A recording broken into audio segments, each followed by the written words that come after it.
Here's the moment nobody warns you about. You've set the date, you know the total, you've even saved for it. And then the contracts start arriving. And every one of them has its own deposit, its own due date, its own balance rule. The total was never the problem. The timing is. Will the money actually be there the week each payment lands? By the end of this video, you'll have this. Every deposit and every balance, dated and checked against the money you'll actually have that month. This sample wedding finds out in November that May is going to come up $705 short, 162 days early, and fixes it by moving one payment. 10 minutes of setup. That's the whole cost. The template's linked below if you want to follow along. Excel and Google Sheets, same file. First win, 90 seconds. Open vendors and contracts and type what each contract actually says. The quote, the deposit, when the deposit's due, and how the balance works. 30 days before, fixed date, whatever your vendor wrote. There's a column most people never track, whether a payment is movable. Venues aren't. Florists often are. You'll see why that column is quietly the most powerful thing in the file.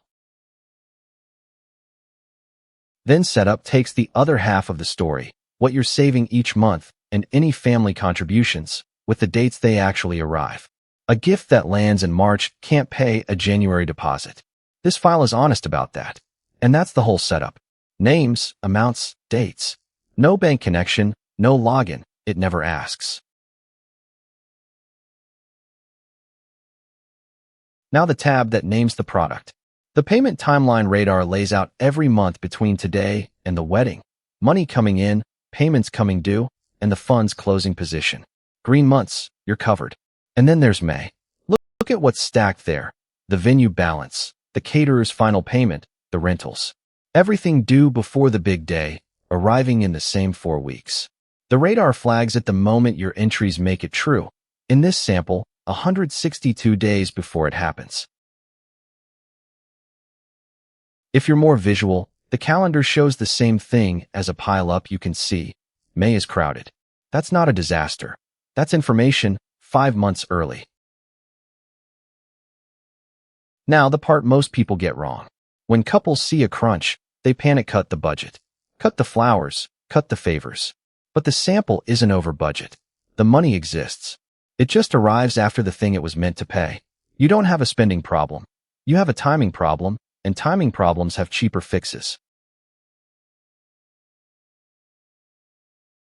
What if is where the fix lives. Take one movable payment. Here, the florist balance, and slide it 3 weeks. Watch May. Minus 705 becomes plus 155. Crunch months. 1, now 0. One conversation with one vendor, months in advance, when it's an easy ask. That's what the movable column was for. And for everyone contributing. Who pays what keeps pledged, paid, and remaining per person. You rename the columns to fit your family, however it's shaped. Nobody chases anybody. The awkward phone call becomes a cell reference. One more lever most budgets hide, the guest count.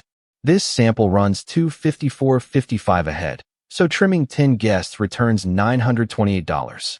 The file does that math live, so a guest list decision becomes a money decision you can actually see.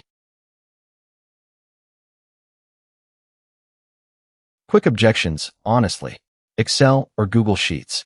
Both, it's the same file, and it stays that way because there are no scripts and no add-ons. We're not spreadsheet people. You type names, amounts, and dates. The 3,926 formulas are already written. On your phone, there's a phone view tab that keeps the next payments and the covered or crunch answer in your pocket.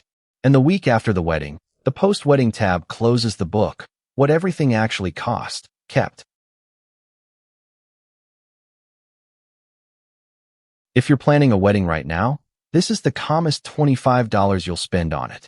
Wedding Budget Command Center, instant download, for themes, Excel, and Google Sheets. Link at the top of the description.